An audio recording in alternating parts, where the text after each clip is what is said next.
Okay, Jody, this one's just for you, okay? Everybody, do you remember the last final scene in Brotherhood? Yeah! Jody, remember? Where Ed and Winry are saying goodbye for a while and Ed's getting on the train, right? All right, and then Ed has that last little speech, right? All right, close your eyes. Everybody, close your eyes. Jody, close your eyes. Moms are not allowed to peek any more than anyone else. I want you to see that scene in your mind, okay? There's no such thing as equivalent exchange. It doesn't exist. Sacrifices are necessary. You can't gain anything without sacrificing something first. But if you can endure that pain and rise above it, you'll find that you have a heart strong enough to overcome any obstacle. Yeah. A heart made full metal. What's a good one? I don't really.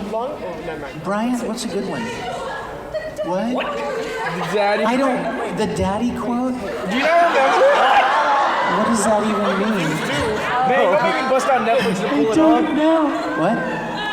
Oh, that's the coffee line, yeah. That's what I was going to say, yeah. Wow, it's been a long time since there's been any coffee lines. It seems like it. All of this year, all of last year. I don't think I did it at any events in 2019. Probably did it in 2018, so it's been a while since we had the coffee line. Update. Happy to see all you beautiful princesses here. Absolutely. Yes. It's wonderful to see all you beautiful princesses here. I feel like a princess. Welcome to the Host Club. Long live the poor. Yes. You're like, I'll do it. I don't care. People are still coming in. I'm so glad you're here. Did you have a good, okay, was it a good day? Can I get an amen? How many people love being around other humans again? You know, isn't it great to look into the faces of all these people that love what you love and share this, you know, this enthusiasm for things? What even happened to 2020?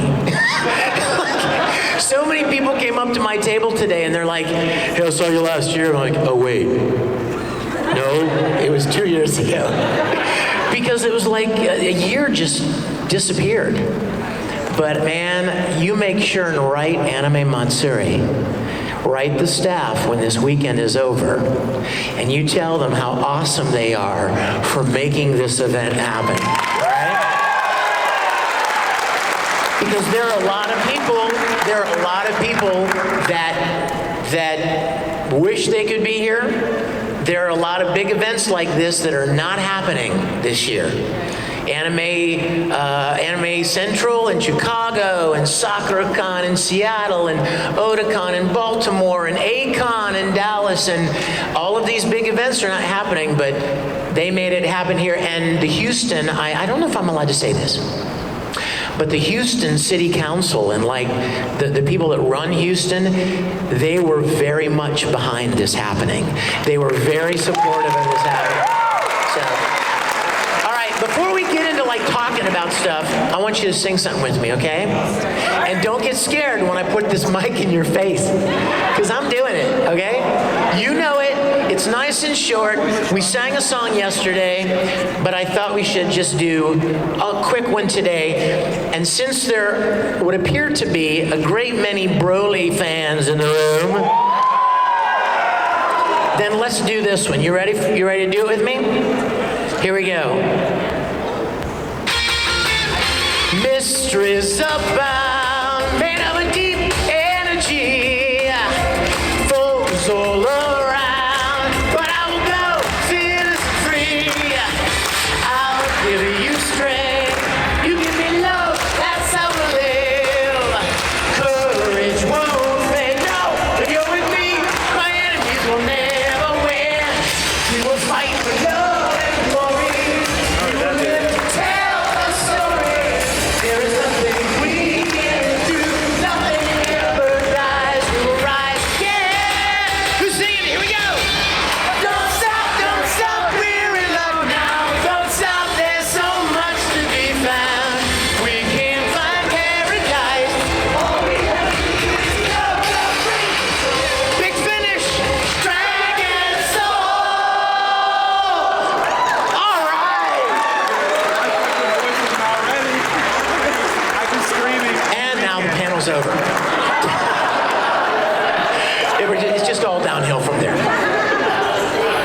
Oh no, he's back. You're not gonna hurt me tonight, are you? Don't hurt me. I'm scared of you, man. Right? Pikachu's back in the house. I want to see Pikachu and this guy wrestle. That's what I want to see. You know how they have those like sumo costumes that you put on and you bump into each other and wrestle, and they're padded costumes? I can see this. Wait, be nice to Pikachu. Don't. I was just kidding. Pikachu's your friend. Pikachu's your friend. Come at me, bro. Oh my gosh. Okay, all right. Uh-oh. Pikachu's down. He's okay, folks. He's okay.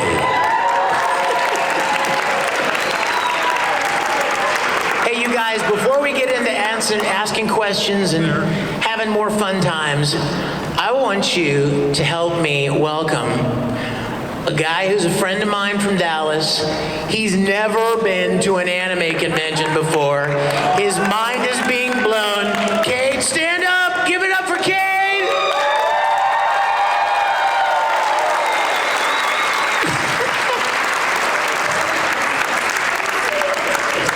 Be nice to Cade. What an amazing day, you guys. Did you guys have as much fun as I did? You saw a lot more things than I did. You know, I always am torn when I go to events because I'm a big nerd myself. So I want to go out and look at all the cool stuff and buy neat stuff. And I know you guys are getting to do that. And I'm at the table like, oh, I wonder what's over there. I wonder what's down that aisle. I just love it. I love being here with you guys. We started talking about a lot of stuff yesterday. How many of you are back from yesterday? Oh, nice. And then we got all of our Saturday people. Thank you for being here, by the way. I had a couple of things I wanted to talk about. Oh, my message. Oh, you guys, somebody told me last night, I don't know why I didn't think of it, but somebody told me last night, why don't you tell them that you do a Twitch live stream every week? And I said, because I'm a dope, and I forgot completely about it. So every Wednesday, I do a live stream on Twitch. And you're welcome to come in. People hop on FaceTime, and we talk, and like we've had, I don't know, 150 or 200 people every Wednesday. But you are all welcome. So it's, is it Squally, is it Real Mignogna? Yeah. Is that what it is? Real Mignogna. Yes, so join us every Wednesday at 6 o'clock Central, okay? Which is you. Keep forgetting where I am. I'm in Central. So there's that, and then also, I was really a bad Star Trek fan yesterday. Listen to you. You're like, what did you do? Did you like kill Mr. Spock? What did you do? No, I didn't talk about it. Brian, were you surprised that I didn't talk about it? I went a whole hour without talking about it, he said. Exactly. So, I want to tell all of you guys, maybe your thing was anime, or video games, or manga. My thing, when I was a little kid, was Star Trek. Oh my goodness. Star Trek all the time. I drove my mother insane. How many of you people drive your parents insane with your anime stuff? Right? Okay, the difference is my mom's actually here. You know what? I was obsessed. Like, I would record, now we're talking the original Star Trek, way back in the day, you know, when dinosaurs ruled the earth.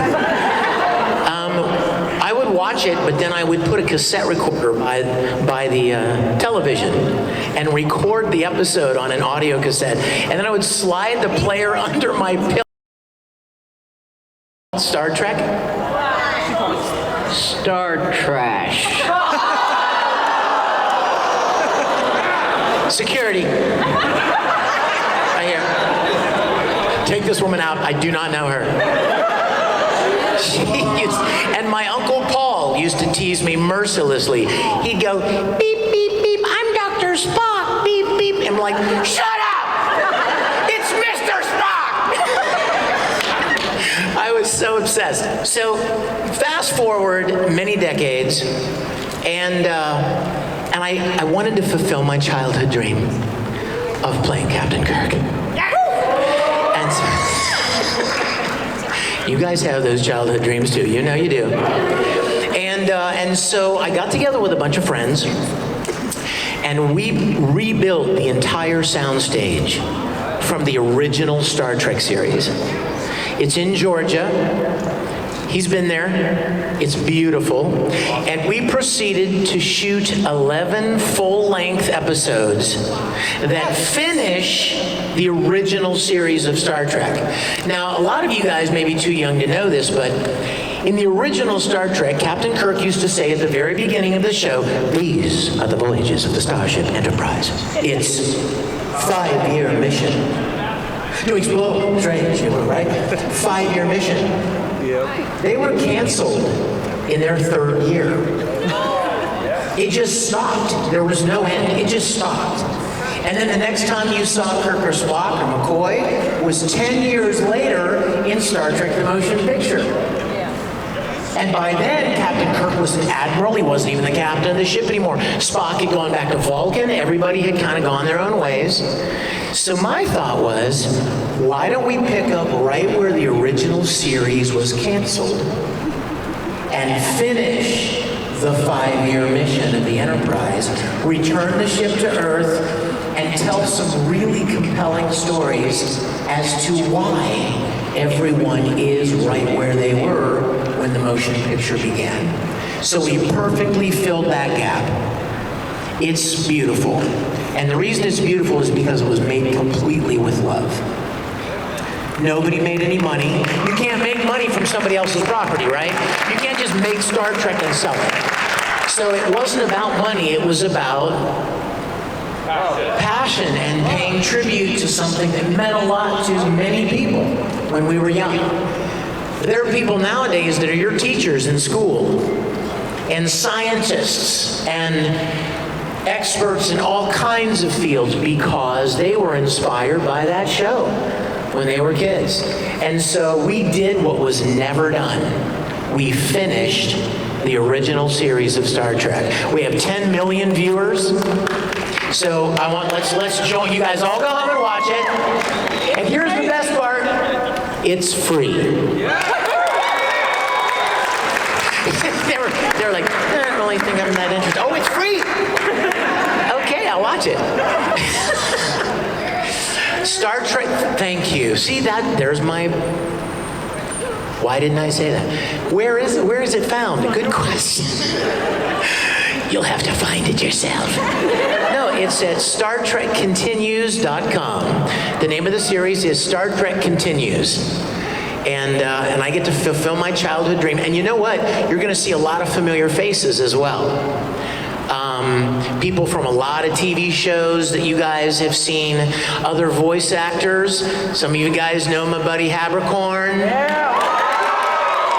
He plays Mr. Spock. And I gotta tell you, he does a great job. Chuck Huber, he plays Dr. McCoy.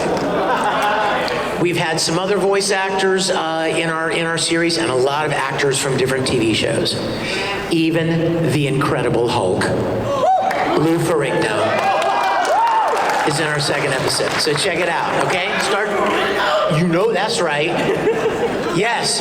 So check it out, StarTrekContinues.com, okay? I'm so glad you asked that question. That was not planned, by the way. Did you hear what he said? Yeah. Who's going to play Scotty then?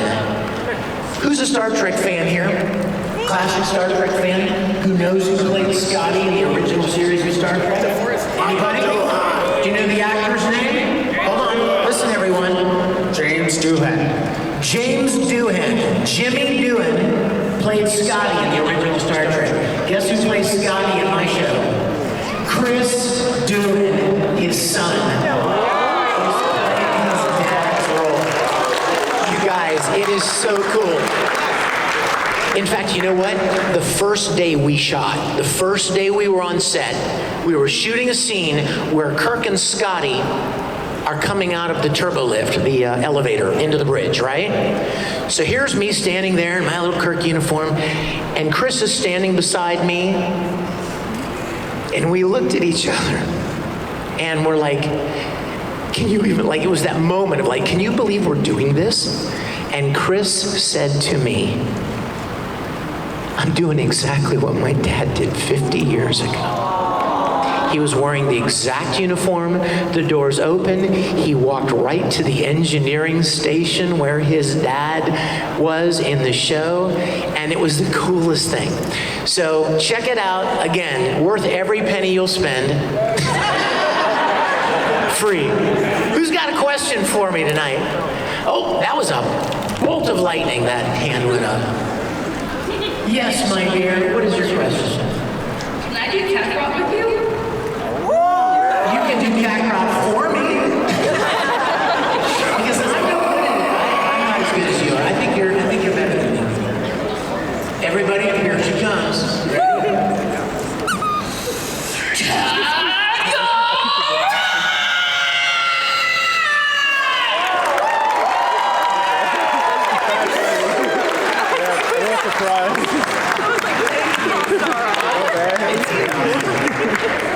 I'm nominating her for that role. Yes. Hey Vic, I know you mentioned your Twitch. Are you going to be doing any video games like Phoenix Wright, where you could do all the voices and Danganronpa, any of those? Have you considered doing video games in your Twitch channel? I have never considered that. I probably should. That'd be fun. You know what? I'm not good at video games. In fact, I haven't played video games in so long. You know, the last game I played was Donkey Kong Jr. in an arcade. Because they didn't have it for home. I mean, that's how long ago. Every time I see these new video games, I'm like, man, the graphics, the story, and action, all are so cool. And even all the games that I've voiced characters in, I've never played them. I always depend on you guys. I always count on you guys to tell me whether the games are any good or not. People will come to convention like, man, Junpei, Iori, Persona, I love that game. And I was like, is it good? I don't even know. Question? I want to try to spread it around here, get as many people as possible. Yes, sir. So a lot of us have experienced what it's like to be in the line. For you, did you ever get to go to a convention to one of your Star Trek idols and get their signature? I love him. I love this guy. You guys, you may not know this, and apparently I'm old enough to know this as a fact. Before there were anime conventions, before there were Comic-Cons, there were Star Trek conventions. The first conventions of any type were Star Trek conventions. I have a program from one I went to in 1975. You're like, oh my goodness, how old are you? Let's not worry about that now. Let's not get distracted. At the Commodore Hotel in Pittsburgh, yes, Star Trek conventions were the beginning of fan-driven conventions. And they were usually in hotels, and some of the actors would come, right? Get to meet them. So the answer is a big yes. In fact, when I was a little kid, my mom would take me to the Commodore Hotel. She wouldn't come with me because it's Star Trash, as you know, but she would drop me off. I'll be back in 4 hours, Victor. And I remember so vividly walking up to an autograph table and be like, Mr. Nimoy, Spock, sir, hi, and Mr. Takei, hello, I love Sulu. Sulu's really cool. Dr. McCoy, hi, Doctor. Hello, Mr. Kelly, DeForest Kelly. I was so blown away. And you know what? I'm gonna turn this into a little serious moment. That's why these mean so much to me. Because I remember what it was like. I remember how much it meant to me to meet those guys. And to communicate to them how much their work meant to me. Something that moved me in a certain way or inspired me in some different way. And so for the last 15, 16 years that conventions have kind of been happening bigger and bigger and more, you will never know how much it means to me to get to meet you and for you to tell me how much you enjoy work that I did. Because you know, when you're a voice actor, you're recording in a box, basically. You're in a phone booth with padding. And you have a TV screen and a microphone and a script. And if you're saying something funny, nobody's laughing. There's nobody there. If you're trying to do a line of Ed from Fullmetal and it's heartbreaking and emotional and you want it to move the audience, there's nobody there to know whether you're making that connection or not. It's not until the show is released and you meet people and they come to your table and are like, oh my gosh, the episode where Nina and this and that.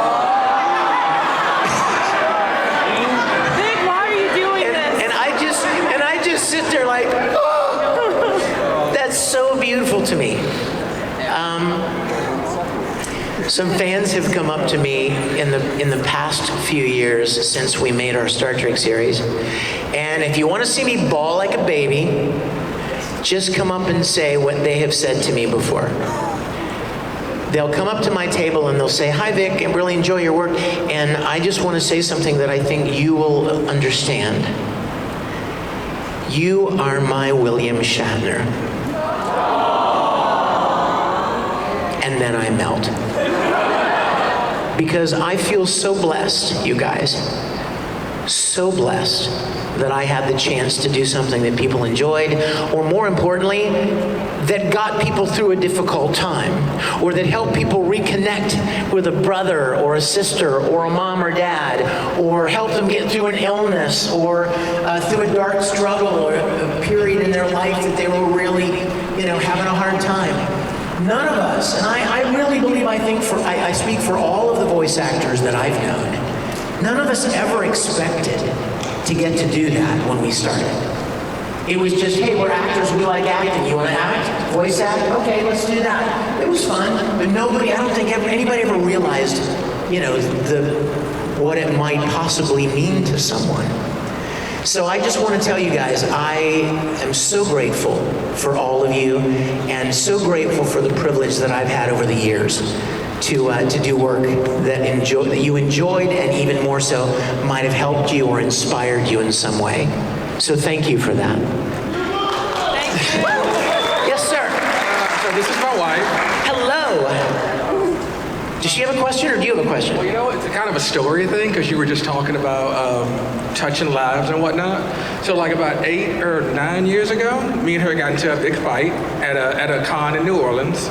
And I stomped off to the hotel because I was like, oh, that woman. And I got into the hotel. Take notes, guys. This is going to be a good story, I think. So I got into the elevator because I was going to just, go off somewhere.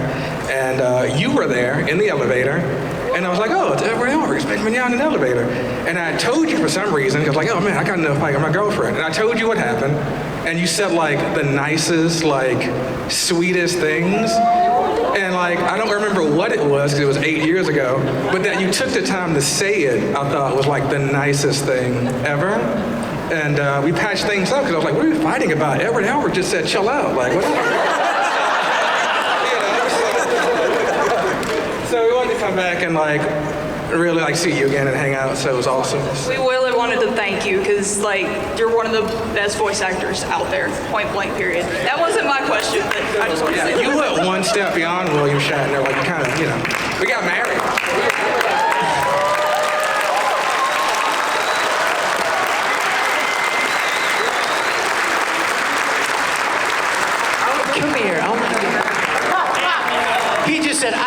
give you permission to hug another man, but go ahead. You know what? There it is, right there. Can I just encourage you guys? Be lights where you are. You don't have to have a big audience. There are a circle of people around you all the time that you have the power to influence for good. Or you can pour negativity into the world. It's your choice. But Lord knows there's too much negativity in the world. So, you know what? Look how many people are in this room. If we all went out of here deciding, you know what I mean, committed to being a light where we are and to speak positivity into people's lives and to encourage them, imagine what you guys could do. So don't think, oh, I'm just this one person, you know. No, that's not the case.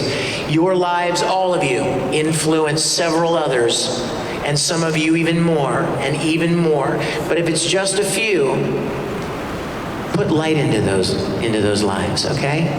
Did you have a question? Yes, I did. I'm just gonna lose it because your husband's amazing. Okay, so I wanted to ask, what is your favorite like voice recording memory in like all the characters that you've done? And Oh my what's goodness. your favorite character you've ever recorded? Well, the favorite character that I've ever done is Ed from Fullmetal, and you know what's funny is that it's my favorite, not even because like anything I did. It's just a great story. It's just an amazing anime, and I was really lucky to get into it. You know, I'm just glad to be a part of it. I mean, I have so many fond memories. When you've done 400 anime series, it's hard to say what's your favorite moment. It's like, which hair is your favorite here? You know what I mean? Like, it's hard to pick. But I do have a lot. I'll tell you an Ed moment that was really an eye-opener for me. I had probably done 30 or 40 anime series by the time Fullmetal came along. And they were all cool. I enjoyed them. But that was about it. So I'm doing Fullmetal Alchemist. We just started the show. First episode, second episode, third episode. I'm like, this little dipsqueak's kind of cool. I like this guy. You know, I like this kid. This is pretty cool. It's a pretty cool show. And then it got to the episode with Barry the Chopper. And I'm talking the original series, by the way, the first one. And do you remember this? Like, he had Ed locked up in that like meat locker place company, and then he's chasing Ed around, and Ed doesn't even have his arm. And remember, he's a child. He's still a kid, right? Can you imagine how terrified he must have been?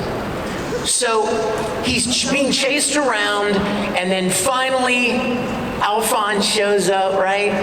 And I'm recording just like I've done 30 or 40 other shows up to this point, and the first 6 or 7 episodes of Fullmetal, and I'm in the booth, and we're about to record that scene where Ed and Al are sitting on the step as they're taking Barry the Chopper away in handcuffs.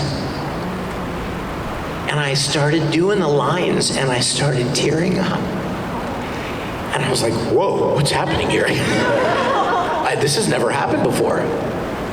I had never done a scene in any anime up to that point that grabbed me so much.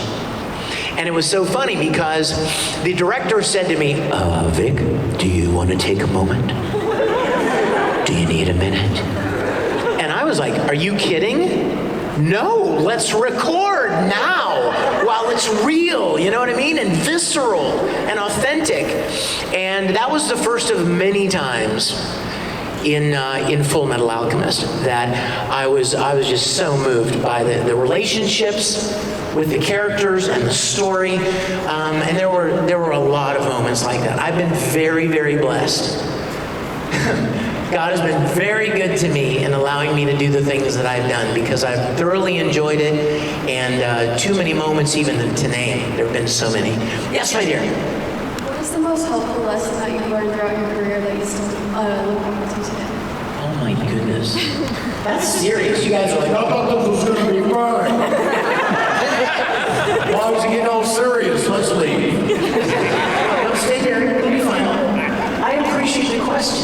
you know? Because, you know, when you get to be older, the older people in the room know what I'm talking about, mother. When you get to be older, you reflect on things and you want to hope that you have done something significant. Even if it's just raising a son well. You know what I mean? Or building something that you're proud of. And one of the lessons that I've learned, especially over the last few years, is that there is no replacement for true friends. There is no value you can put on real friends and good people in your life. Because, you know, social media has an awful lot of power right now. We give it to it. You know what I mean? It's not a live entity.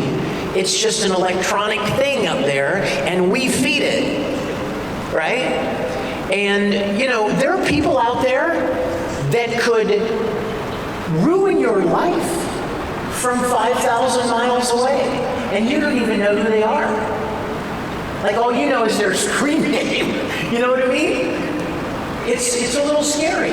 But this is where I'm going with that. What I learned is value and cherish the people in your life, the physical human beings in your life that care about you, that you can talk to and share your life with, because that is priceless. And you can take it from me, the old guy in the room, and all of the other people here that have been around a while. It may not seem so, but the older you get, the more you realize that it's the people in your life that care about you, the friendships that you have, people that support you in difficult times, they are priceless. Okay? Mario! You have a question for me. I know you get requests to do voices of characters you voiced before early Ed all the time. Can we get some Vega dialogue from Street Fighter 2? Well, you could if that wasn't 124 years ago. I don't. Oh, Bane's back! I would. Going to go. You know what? I would. I don't even remember that. I loved playing it. It's the first thing I ever did. Street Fighter 2, Vega, you know, the Matador guy with the claws and the mask and stuff. And that was the first thing I ever did. And I went in there thinking, what is happening? Like, I've watched cartoons all my life, but it was the weirdest thing to see your voice come out of a character's face. And so I don't even remember exactly what I did. You know what I mean? It was kind of a blur because it seemed like a weird, random thing to do. And it wasn't until it continued that I started kind of really focusing on what I was doing more and really, you know, experiencing the thing. So I'm so sorry. I wish I could tell you a Vega line. I really do. I can't even remember. Pikachu, do you have a question? Either that or you have to go to the bathroom really bad. Hi. Is there, oh no. Can you answer, do you ask her here? There's a plastic screen here. Sorry? My shoulders hurt. Your shoulders hurt? Why? I've been trying to get your attention.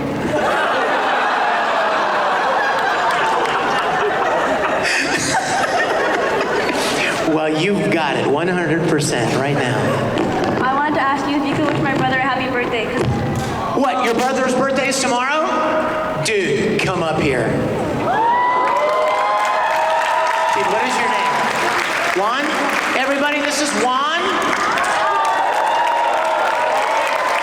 Juan, I have a very important question for you. Yes. Have you ever had happy birthday sung to you by 800 nerds? Hey, nerds is a compliment. We're all nerds, am I right? All right, now let's all sing happy birthday to Juan. You ready? Hey, you're gonna shoot video, right? Go around so this video shows all these people singing happy birthday. Here we go. Don't forget his name. Don't be like, happy birthday, dear. What is it?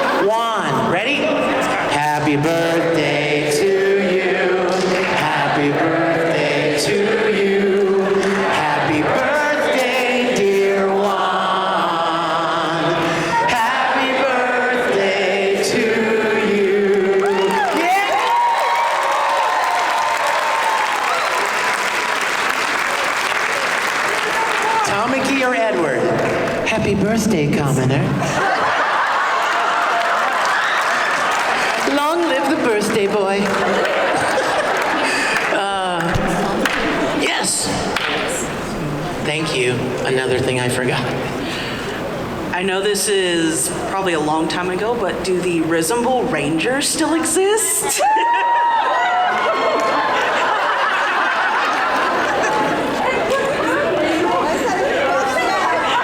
Do you want to know why I'm really embarrassed right now? Because 3 seconds before I handed her that microphone, this girl handed me a note that says, Rangers. I'm getting a message here. I feel like I'm getting a message. You guys, how many Rangers in the room? Oh my gosh, that's awesome. Okay, the Risible Rangers is my online fan club, and you're all invited. Ready for the best part? It's free. But we've been around how long? 2005. Wow. It was right, I feel like it was right around Fullmetal. It was around, right? Oh, cool. By the way, I don't know if you got to meet them, if you came to the autograph table yesterday or today, but this is my dear, dear friend Squally. She is one of our Ranger officers. And this is our dear Shadow Beth, and she is one of our leaders as well. So if you see them around, embarrass them, okay? So please join, what's it, RisibleRangers.com? www. Risible. Some of you are like, what kind of word is that? Risible. RISEMBOOL. That's the town that Ed and Al came from in Fullmetal. It's like, oh, I thought they were from Chicago. No. Question. Brian, you know I love you, man, so come ask me a good question. This is my friend Brian, you guys. Hey, so as Crow, can you say, long live the poor? That's an interesting cross there. Well, Brian, it's a little early to be asking for that. Long live the, what was it? Long live the alcoholics. No, wait, that wasn't it. Long live the poor. Yes, ma'am. I'm coming from the back, so you guys have some good questions ready in the back. Do you want to wear this flower on your head? I've dreamed of it my whole life. Where does it go? On your hair, on the top of your head. On the top? Yes. So like it's growing out of my head? Will you do it? Yeah. I'm scared.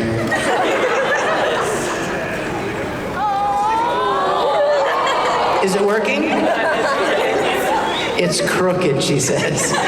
That's my head. There's nothing wrong with the flower. Is it gonna stay? Yeah. Now, how is anybody gonna take me seriously? They're going, listen, let me help you through this difficult time. And they're just gonna bang me. After the first Broly movies, 8, 10, and 11, I think, or something like that. 8, 10, and 12 or something. After those movies, and they were so vocally challenging, I thought Broly was dead. Like, after the 12th movie, I'm like, okay, he's just a pile of jello now. He doesn't even talk. So, I mean, and I even asked the producers, I'm like, is he dead now? And they're like, yes, he's finally dead. What they didn't tell me is that nobody dies in video games. So while the movies were done, the video games were happening. So they would call me, and this was our formula, my dear. I would scream Kakarot for 10 minutes, and then we would take a 5-minute break. And then we'd go in and scream for another 10 minutes and take a 5-minute break. And you know why? Because your vocal cords are muscles. They're just like the muscles in your arm. And you guys, anybody that goes and works out, right? You lift a little bit, and then you let it relax. And then you lift a little bit, and then you let it relax. And if you lift too much, you strain it, right? And then you can't use it for a while. So it's exactly the same thing. And when the new Broly movie came out, I had a conversation with the guy at Funimation who told me about it. And I said, so how many times do I say Kakarot? I was expecting a very large number. And he said, none. And I was like, ooh, I like this movie. So he also told me this. He said there's a lot more development of the character, which I loved that. You know, the original Broly was just like a killing machine, right? And it's like, what's his problem? Why is he so angry? It's all he wants to do, right? Is fight, fight, fight. But the new Broly, they gave him this backstory, and you felt like you understood a little more of where he came from and why he was the way he was, and his dad and all of that.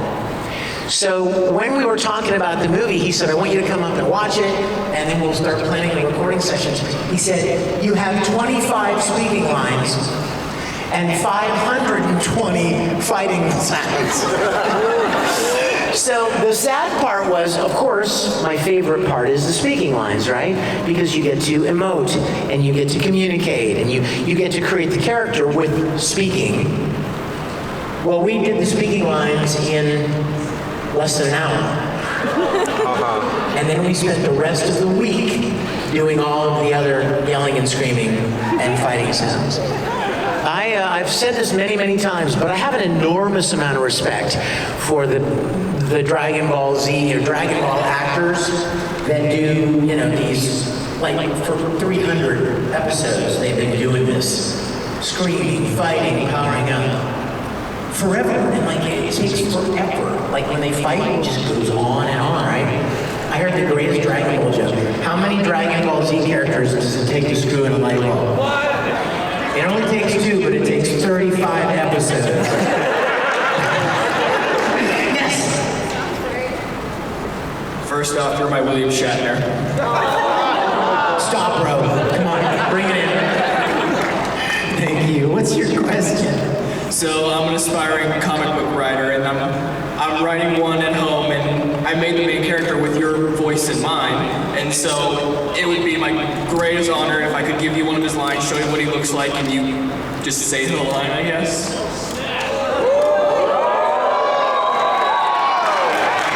No pressure. Show me. Well, yeah, here's the problem: is nobody else is going to be able to see. What does he look like? It's great. Oh my goodness. Is he a nice guy or a bad guy? Good or bad guy? Yes. Good or bad? Yes. What's his name? Sorry? Ozzy? Okay, give me a line. Give me a line of his dialogue. What would Ozzy say? How old is Ozzy? Mid-20s. Okay, I like him. I would like to be. Okay, and what's one of the lines?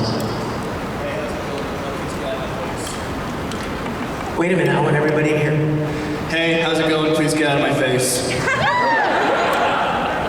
Is he high energy? Or is he pretty laid back? See, these are questions, right? You want to know the character before you start doing it, how you would perform.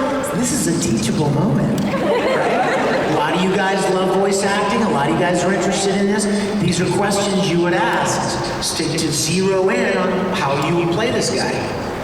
He's pretty high energy, but he's also kind of like kind of mad, like subtly mad, you know? He's been through a lot in his life, and so he's going through it, so he's just kind of mad with everything he says. Does he have any kind of job, or does he do anything on a regular basis? He's a mob boss. He's a mob boss. I like it. Okay, so what was the line? Hey, how's it going? Please get out of my face. See, I'm looking at him. You guys can't see him. Here, I'll show him to some of you.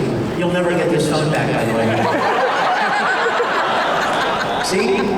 He's kind of, the art design kind of has a a jokery kind of a quality. Is that what you were going for? Big clown energy. Because Joker is a bad dude, right? It's kind of sadistic, right? But you don't want to go full Joker, right? Good job. Jack Skellington. Somebody else saying that? What do you think? Pretty neat, pretty neat. Okay. So, how's it going? Get out of my face. Is that right? See, this is going to make much sense to everybody who doesn't see him. Well, fortunately, I don't know what he sounds like. Okay, so I guess I would do this. So he needs to have a bit of an edgy quality, and you have to sense that he might be kind of a bad dude, right? Okay, ready? Hey, how's it going? Get out of my face.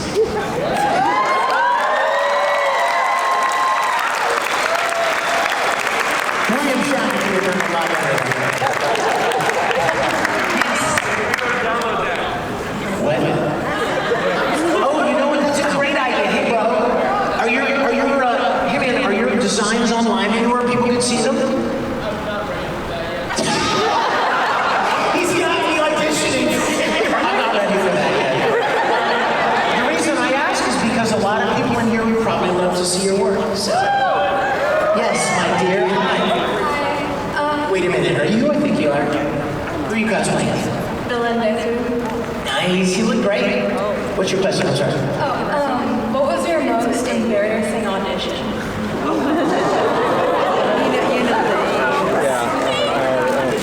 Thank you.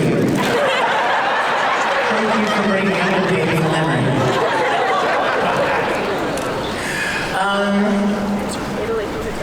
I can't believe you just said that. I was just thinking that. Kate? Okay. She said Italy from Italia. Well, let me explain. Okay, so I wanted to play Italy so bad. But the reason was because I'm Italian. And the guy that played Italy in Japanese was named Daisuke something or other, who played Phi in Tsubasa Chronicle, who I played. So I'm like, oh my gosh, I've done a character this voice actor has played, and I do love pasta, right? And I'm an Italian. So I went in there, and it was down to 3 people. I'm not even gonna say, I'm just gonna say 3 people. And I went in there, and the director's like, okay, I want you to do it as high as you can do it. Do the, put your voice as high as you can do it. And so I did the best I could, try very hard. I love pasta, I love it. And then I didn't get it, as we know. But here's the deal. This is another teachable moment. After the fact, I heard the performer, the guy that actually did it, and he went into his head voice. Well, I can go much higher if I do that. Pasta! But I didn't think to do that in the audition, because I figured he wanted it in your chest voice, your regular voice. Not up here, So I blew that one. But one of the most embarrassing moments, and I know some of you have heard this before, and I apologize if you've heard this before on any videos, but I was recording Fullmetal. And it wasn't an audition. I was recording the show, and it was this very emotional scene with Ed and Al. And so I was taken, or it wasn't with Ed and Al, but it was Ed talking about something very emotional. And I loved those moments. Those were my favorite moments to record. Because he's always so cocky and smart-mouthed and, in your face, disrespectful, Colonel, But when he's alone, and just with his brother, you see that he is scared and worried and not certain of himself. And I love those moments. So I'm getting ready to do this scene, and I'm looking at the lines, and I'm thinking of doing my mind. And then the director knew that I was kind of trying to prepare emotionally for this, and he goes, "Okay, Vic, are you ready to try one?" I was like, Yes.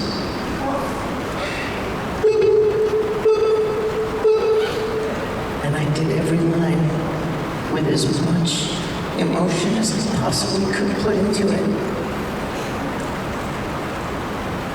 There was silence. And the director pushed the little talkback button and he said, "That was beautiful. But those weren't your lines."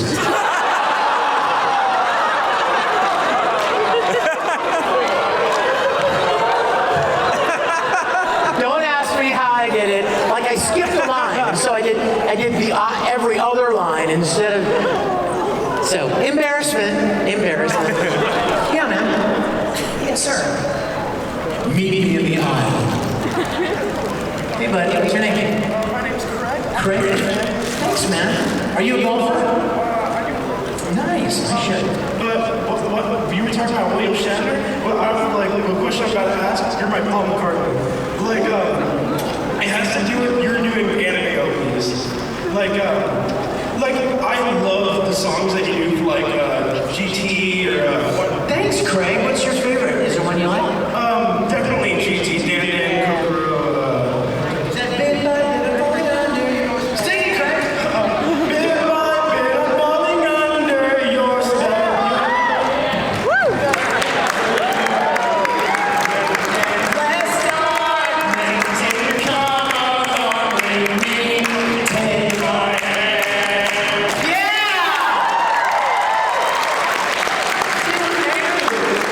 You know what's funny about all the anime openings and the music? I was working in anime for 10 years before, and I'd been doing music twice as long as I'd been voice acting.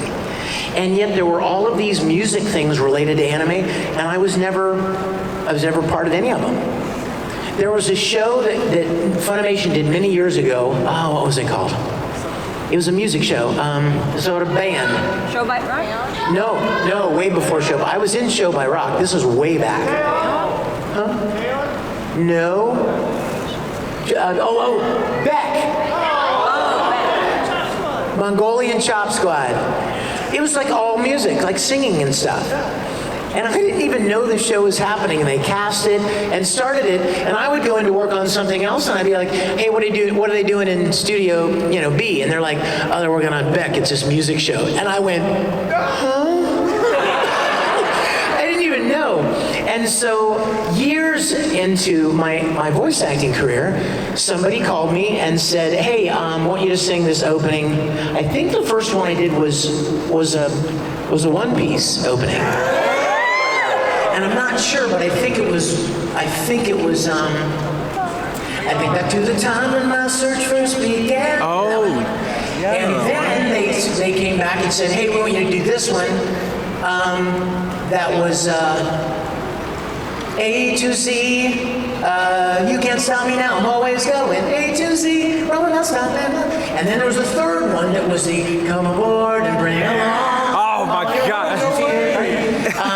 And then there was a GT opening, and then Oron came along, and the Oron closing. But like it was a long time before I ever got to do any kind of music-related stuff. And you know what's really fun? And my friend Kate up here that I introduced you guys to earlier, he and I were talking about this the other day. When you adapt a lyric for a Japanese song, I don't know if you guys know this or not. How many of you speak Japanese? Like not a ton. It's a pretty complicated language, right? So did you know that it takes 3 times as many words in Japanese to say what you can say in English? I'll give you an example. So Tamaki has a song, right? Guilty Beauty Love. Some of you have heard it, right? Okay, so here is, listen to this melody and feel the timing, how long this melody is. Ba ba ba, ba da ba ba ba ba, ba ba bum ba ba bum bum ba ba bum. What was that, 10 seconds probably, right? Do you know what the Japanese is for that? It's a crime that God created me beautiful. Kind of doesn't fit, does it? So now you have to adapt that lyric to say the same thing, but you have to pad it out. And you can't be like, "It's really, really, really a crime? You know, kids act like you're crazy. So what it ended up being in English was, what a crime, such a beautiful crime, that God would make a star as bright as I. So see, now it says the same thing, but, you know, but in a longer lyric. So I started doing a lot of Japanese adaptations for songs. Hi. Hi, they need the place cleared at 7. Oh. It's 6:55. Oh, thank you. Yeah, they told me. Oh, how did it go so fast? Ooh. Okay, yeah, they did. Okay, we have 5 minutes left. Which one are you pointing to? Okay. Did you see, like, is this the cutest thing you've ever seen? He's so cute. He's the best boy. Well, because of everything that you've done, you've given so much to me, to all of your fans. I wanted to give this to you. No, please. I tried really to give it back, please. I met her today at the autograph table, and I'm like, that's the cutest thing. And then she took it away. No, really? Like, it's not, it was very rushed because I did this in 10 days, but I really want you to have it. I will have it if you will autograph it for me. Does anybody have a Sharpie? You have a Sharpie? Do you really? God bless you. Get ready, Kate. Have you done autographs before? Well, we're starting today. All right? That's for you to autograph. Can you please put it to my dearest best friend who I wouldn't be able to live without? Okay, let's take one more question, and then I want to, before we wrap it up. By the way, everybody, another Q&A session tomorrow. If you're enjoying yourselves, if you had a question we didn't get to, we're going to be back in that room back there that we were in yesterday. What time is it tomorrow? Does anybody know what time the Q&A session is? Sorry? 1 o'clock, apparently. I feel like I'm on a game show. 2, 1, 14! Do we know? 1? You gonna be there? You gonna be there? All right, 1 o'clock. Did you say no? No, this is the worst panel ever. 1 o'clock tomorrow, and we'll continue. All right, is this a good question? It's the last one. Last question for you ready? What's your name? Aiden? Nice to meet you, buddy.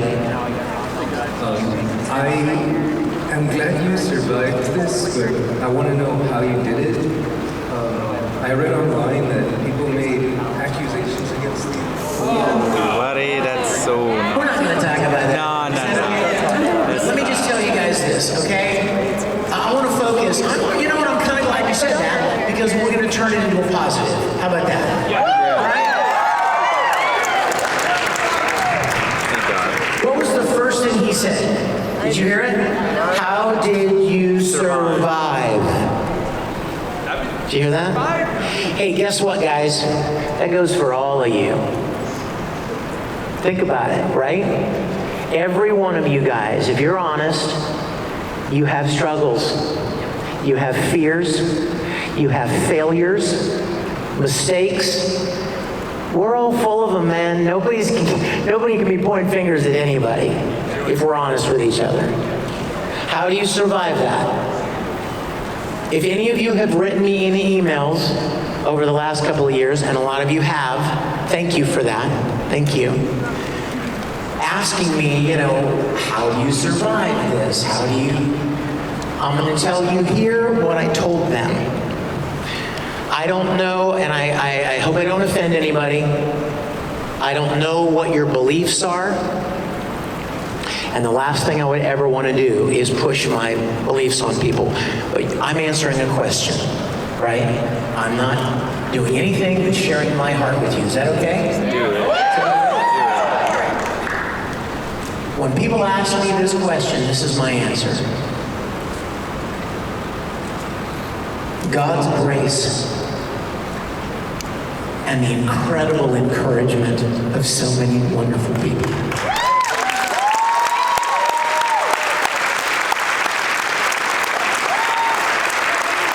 And if I could give you guys one thing for your lives, you're like 15, 20, 22.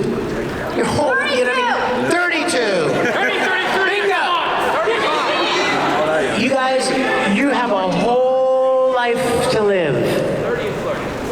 And plenty of obstacles that are coming your way. It's inevitable. Don't get scared. It's just the way it is, right?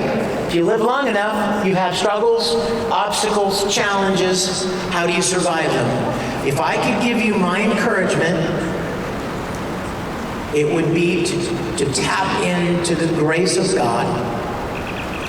I'm not talking about religion. I didn't say, go join a church, get your hair cut.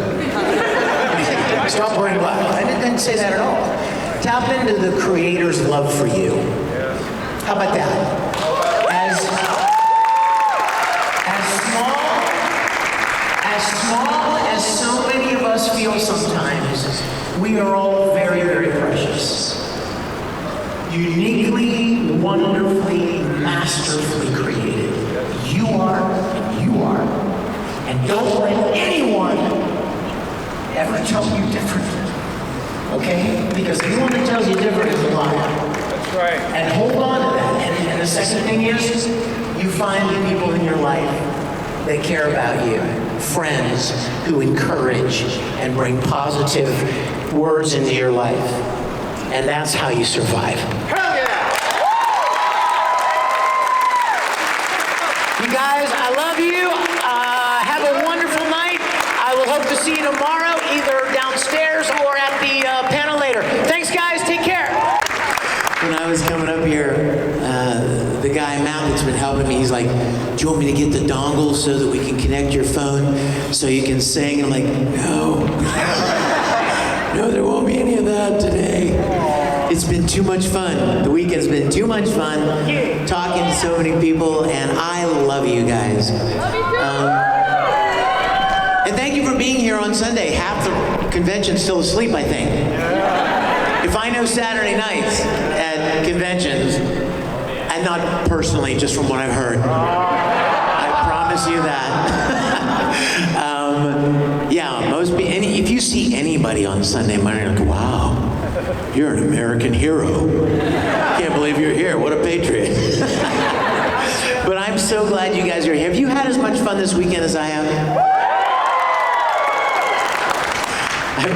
That reminds me of a line a comedian said once. I don't even know who it was. I think I'm going to prove my age here. But he said, if you've had half as much fun this weekend as I have, well, I've had twice as much fun as you have. I couldn't get it for a while. I was like, what does that mean?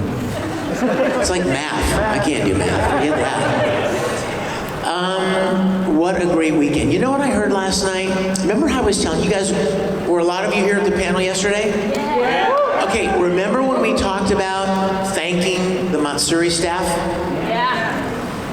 Guess what I heard last night at about 12:30, 12:45 from one of the heads of the convention. Not only is this the biggest show they've ever done, but here comes the part that's really going to blow your mind. They had half the number of volunteers they normally have. I mean, let's do that math for a minute. Like normally they have like 400 volunteers for the past years. This year they had more people than ever. They sold out of one-day badges yesterday. Wow. Isn't that amazing? That's all you. You guys did that. And this year they had 200 and some volunteers. So you can imagine how hard everybody was working. So please make sure you thank them when you get home. Send a message that you had a great time.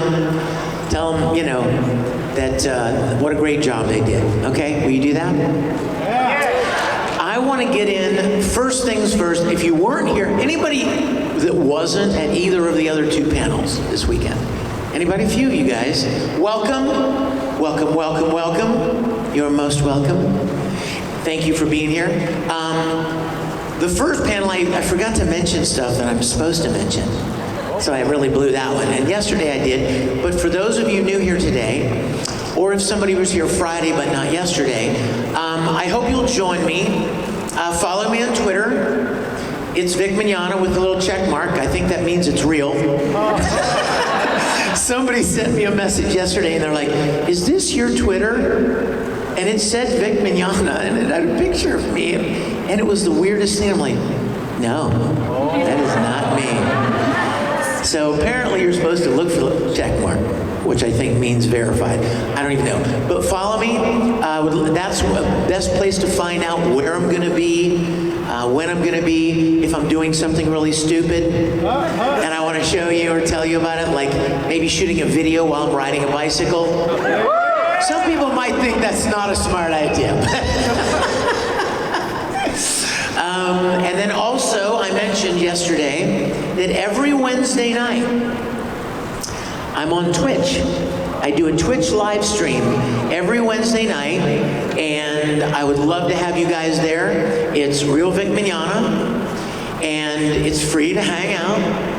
We've only been doing it for a while. We've got like 150, 200 people every night. So come and join us. And then I bring in subscribers to be FaceTime together and talk about stuff. And so please feel free to join us for that. It's a lot of fun.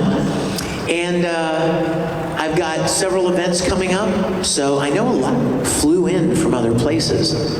I met, did you really? Where'd you come from? I came all the way from Maryland. Maryland, my mom. Where's my mother? She's asleep. My mom lives in Ocean City, Maryland, right on the beach. It's beautiful. I love Maryland. Blue crab, baby. Give me some. Steamed blue crab from the Eastern Shore. You have not lived until you've had that. It's amazing. Some people came to the table this morning. They're like, we came all the way from Las Vegas. And my first thought was, maybe I shouldn't tell them that I'm going to be in Las Vegas next week. But I told them anyway. I'm like, okay, you came to me, now I'm coming to you. So, oh, shut up. I love you. This guy. You know what? Where's my other friend that learned my song? Dude, can I just get over here? I gotta embarrass you for a minute. You guys, you don't even know how much this means to people. The simplest little kindnesses, you know? So if you were here Friday, I sang a song that no one's ever heard, basically. I wrote it for someone very special that I loved, and I thought, you know what, I'm just gonna sing it, just because I wanted to share it.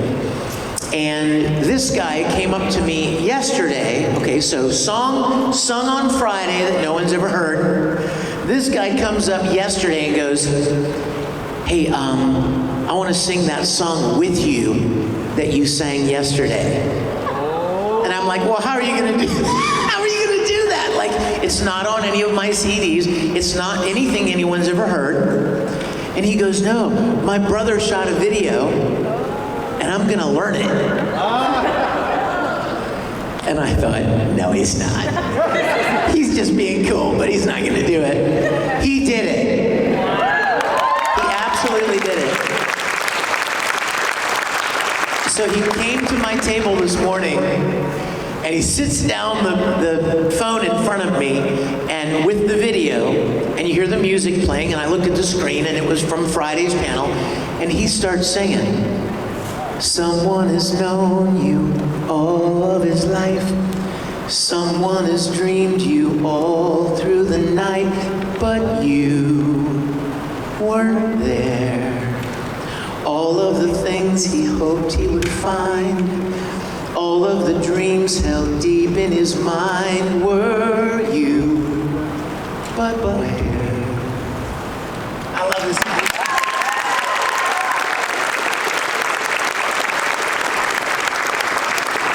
I hope that you guys get to experience those kind of things in your life, in your daily life, and don't miss them. They'll slip past you. They'll slip past you, but don't miss them. It could be something as simple as the Starbucks girl that hands you the coffee through the window, smiling at you. Or even just taking a minute to look at your name on the cup, and she hands it, she goes, "Have a great day, Brian." You look her right back and you go, "Thank you. You have a great day too. You just made this day better." People miss those things. Don't miss them, okay? Promise? Brian, you promise? All right. All right, who's got a question? Let's get started. Wow, that was quick. How do I miss the giant black furry paw? Anybody with big head first question? It's for my brother, actually. What? Is this your brother? Yes. Wait, what? Are we setting up a movie shoot here? What's happening? I'm filming you for 3 days. Yeah, he has, and he's my twin actually, and he wanted to give you the video of Friday when you were singing. Okay, so remember when I went to your... Wait. I want everybody to hear you. Okay, so I believe it was the following day. I had came to you and I asked you, hey, can you sing it again? Because I thought I messed up the audio on this camera. Yes. I got it. You didn't mess it up? No. And I was wondering... It might have sounded better if you'd have messed it up. Yeah, probably. I mean, I don't know if I did it good or not. It might have been... You were perfect. When you said, I think the sound got messed up. Inside, I'm like, oh, thank you. It's like, yeah, that's it. That was me. Now, I wanted to give it to you because I figured maybe you want to throw it onto your Twitch or something. And you know what? I love that. Thank you. I really did try. I was just like, let me just clean it up. It's not any special editing. It's just you. Because you're already amazing. You don't need any more. Shut up. Come here. Don't thank my brother because I was going to do this after. So I wasn't even trying to do this right now. So it's Embarrassed Brother Sunday, apparently. Thank you guys so much. Thank you so much. Yes. This guy's like, as soon as I turned to him, he goes, oh, no way. What's your name, man? My name's David. David, say hi, David, everybody. David, what's your question? This was not more of a question, but I was thinking if you could say this line. Oh, no. Please, you can go really back. Let me see this line. Hold on. In Tom Keys. Oh, yeah, this one. Tom Keys. Oh, this is from the opening, isn't it? Yes. I wish I remembered this. I mean, I wish I would have memorized it. You know, you guys, it's so funny. I don't know if you've ever thought about this. Maybe you have. A lot of people say, hey, can you do a line from such and such? Or do you remember the episode where such and such? Well, here's the thing. If you're doing a stage play, you have to memorize your lines. And if you're really sharp, you memorize everybody's lines, right? So you know when your cue happens, and what's going on, and then you do the play 15 times, like you know those lines, right, in your sleep. Voice acting, you don't memorize your lines. You don't have to, because you're not on camera, you're not on screen. The first time you saw them was about 12 seconds before you read it, before you performed it. And if you do it right the first time, you don't have to do it again. So I may have literally said, like somebody go, hey, do that short rant where you said such and such as Ed. And I was like, somebody said, I have to tell you this, I'm so sorry. I didn't forget. I'm not stalling. Somebody came up to me one day years ago at a convention and said, what's your favorite line that you said as Edward Elric? And I was like, wow, I mean, I'm trying to even think, you know, because like I said, if you do it the right time once, or at best twice, and then you move on, and it was weeks and months, or maybe years ago, you don't remember. And so I kind of turned it back on them. And I said, well, what's your favorite line that Ed ever said? And they said, I love the one where he said, there's so many people whose asses I have to kick, I'm going to have to make a list to take names of, make a list of them all. And I was like, I said that? I don't remember Ed ever saying that. By the way, I don't swear, Ed swears. It's a very important distinction, right? Am I right? Very important distinction. People are always saying, like, how could you do this character? How could you play this character? He's agnostic, he's atheist, or how could you play this character? Well, that's called acting. I don't know if you know that. I mean, even if you're in a church, you have a passion play at your church, right? And it's performed by the members of the church, right? Well, somebody's got to play Judas. You see where I'm going with this? I mean, there are characters and people in stories and anime and movies. I've played homicidal maniacs, but I can promise you, I am neither a maniac nor have I ever killed anybody.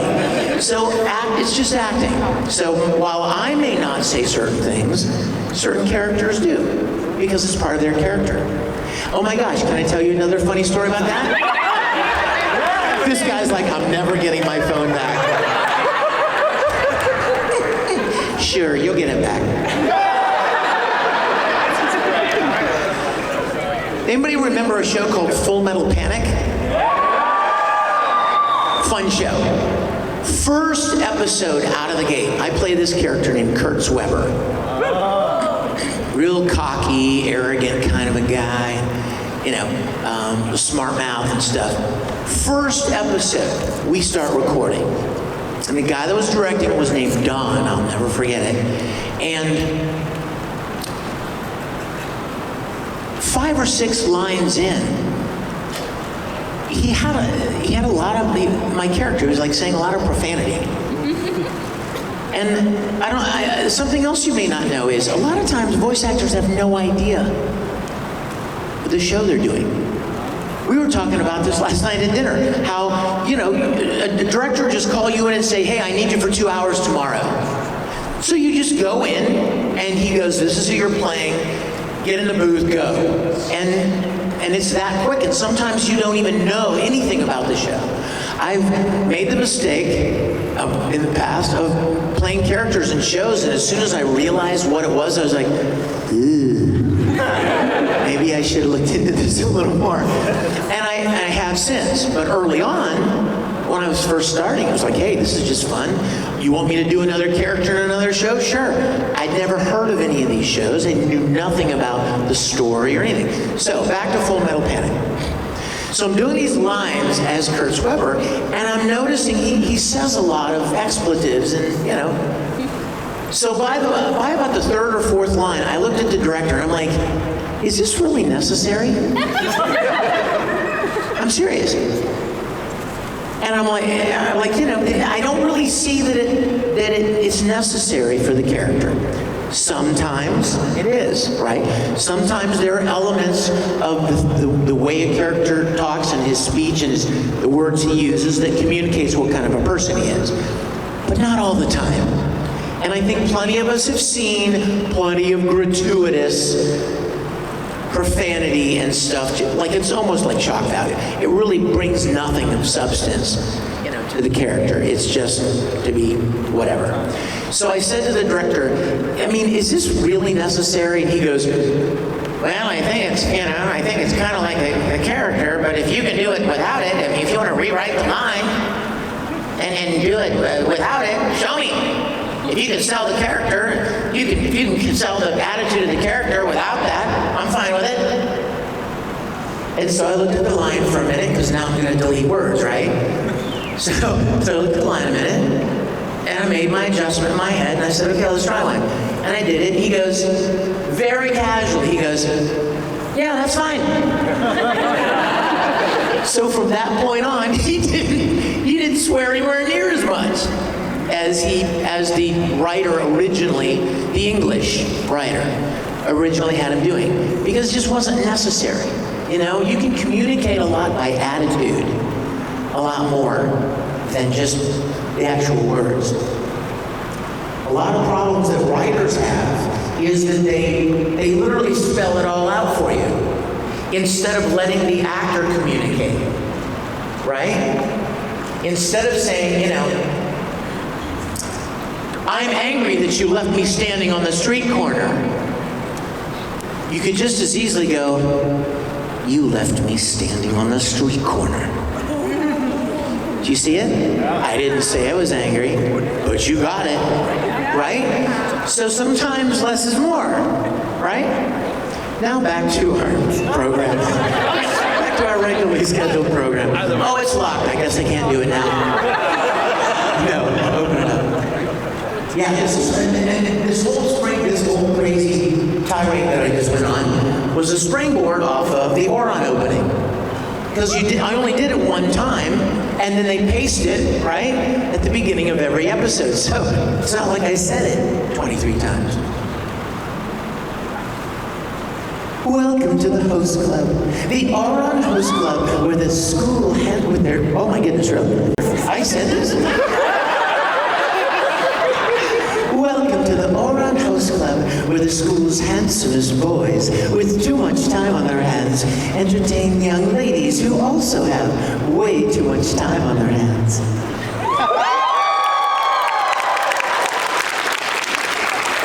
Apparently, we only had time for one question.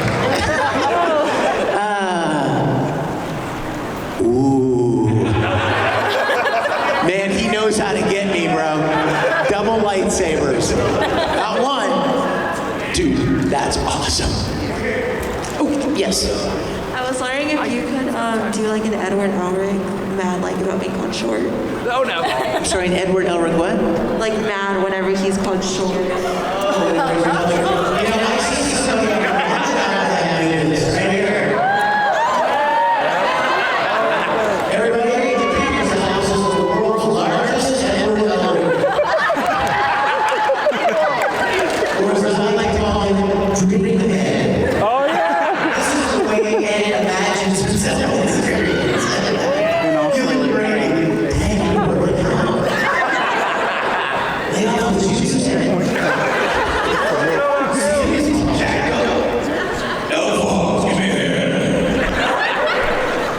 Or if he's juiced up, it's probably, yeah, Franz, give me a hand. I'm a Fullmetal Alchemist. Okay, the reading that I'm not seeing today, in today's music, my voice is shocked. But since I like you, and since you're standing very close to the double lightsaber, I'll give you a baby quick second. I should move my microphone.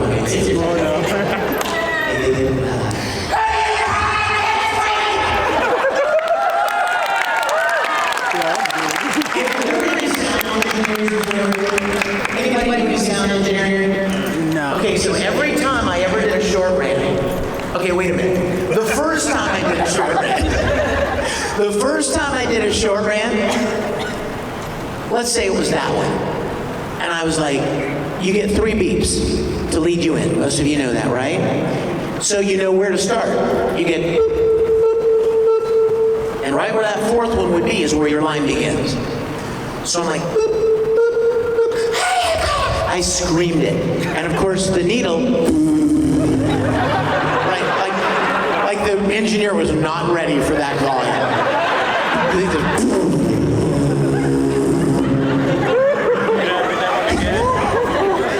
I had to do that one again. And I was so mad. I did it, and I mean, it matched the flaps. I thought it was good. It seemed okay. Director liked it, and the engineer's like, I need one more.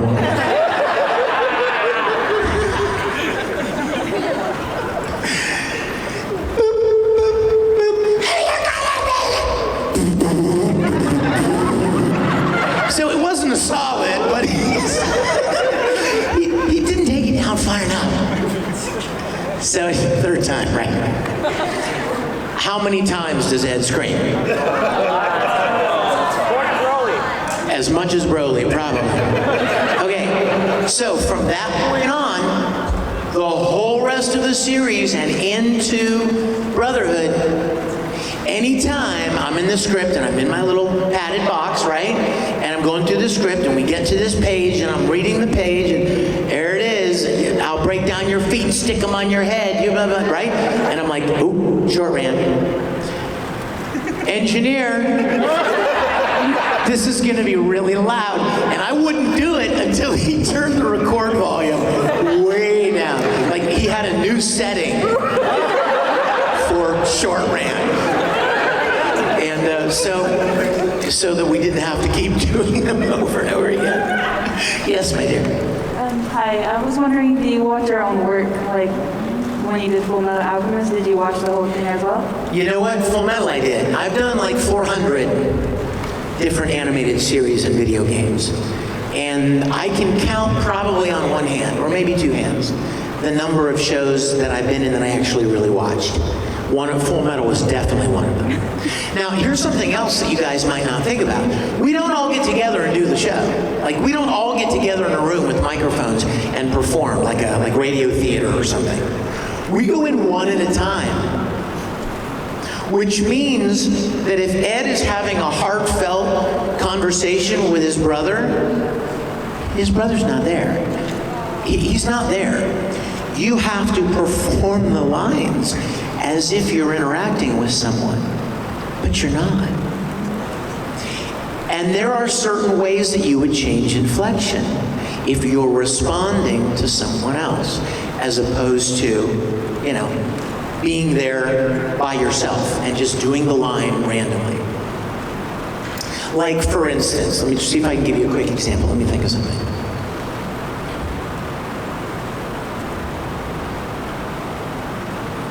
For instance, if he says to me, dude, you're so selfish. And my response is, I'm not selfish. What are you talking about? Right? If I didn't have him, I'd read that line and I might go, I'm not selfish. What are you talking about? But if I had him say, you're so selfish. I'm not selfish. See how it changes? Maybe you would punctuate the word not. I'm not selfish. And it sounds like you're responding to someone who said you're selfish. So we're all alone when we record. And when it came to Fullmetal, I was so in love with the show. I was so in love with the characters. And the other actors' lines were there yet. And I wanted to know how it was going to sound when it was done. So I was just like you. Every Saturday night, I would watch it on Adult Swim because I wanted to see how it turned out. Not only that, but you only record where your character is. So like if Ed and Al are in Central, and there's a whole other story going on in Leor or somewhere else, if Ed's not there, I don't even see that part of the script. I don't even know what's going on over there. Everybody remembers when Hughes died, right? What you may not know is, well, you know because you saw the show, but there was like, I don't even know, 15, 20, 25 episodes before Ed and Al found out that Hughes had been killed, right? But Vic knew. So I was like, oh, when is Ed gonna find out? Because that whole story arc, Ed wasn't in. Hughes was off doing his thing, and Ed wasn't there, so I didn't even see those pages of the script. You jump around and record your lines. I'm like, okay, dude, your first line is page 12, line number 19, go. Okay, line number 24, go. Now we're jumping to page 36, line number 19, go. See what I'm saying? You're literally jumping over and just literally hitting the spots where your character speaks. So a lot of times you have no idea, what's going on. But if you fall in love with the show, like I did with Fullmetal and Oron, and a couple others. Generator Gall was the first show I ever played the lead character in, and I loved it, so I wanted to see that. There was another show, Princess 9, that I was in years ago, and I loved that show. But then as I got doing more and more stuff, you really couldn't keep up. But yes, there were a couple shows that I definitely watched. Okay, I gotta get my license again. I kind of promised him that I would. Yes, sir. Dang, we just as well. Sweet.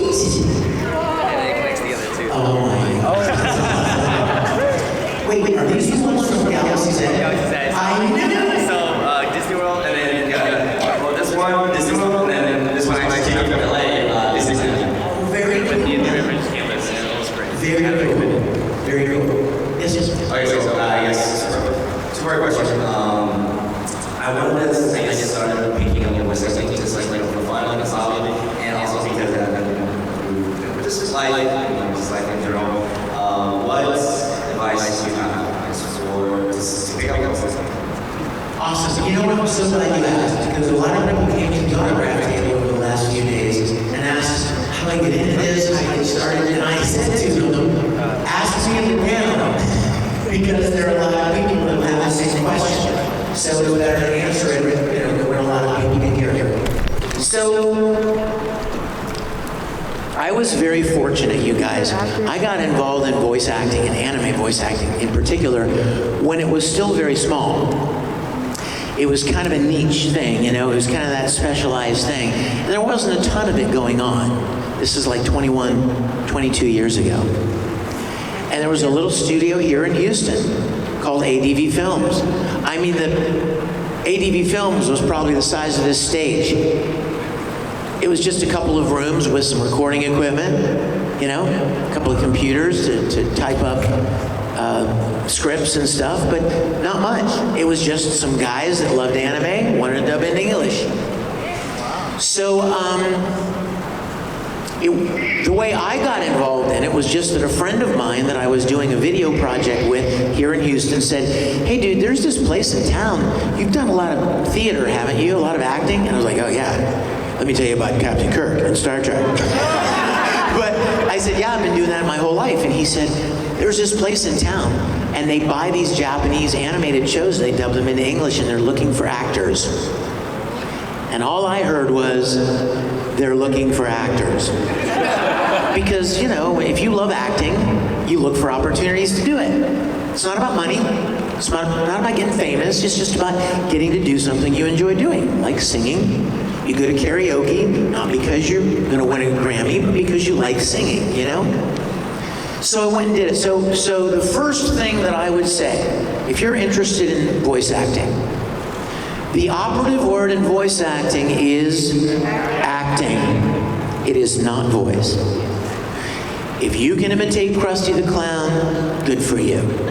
If you can sound like Yoda, good for you. Somebody else has already got that job. And it's not about sounding like someone else. It's about playing a character, and that's acting. Very simply, you're acting. The only difference is you're in front of a microphone instead of in front of an audience. So everything has to be communicated through your voice. If you think about it, that's not so easy. Because if you're on a stage, right? If we're doing a stage play, and I'm playing a character in the show, I could walk out on stage without saying a word.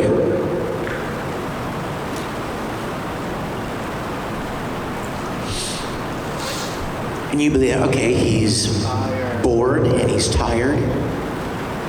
And then somebody says something and I go,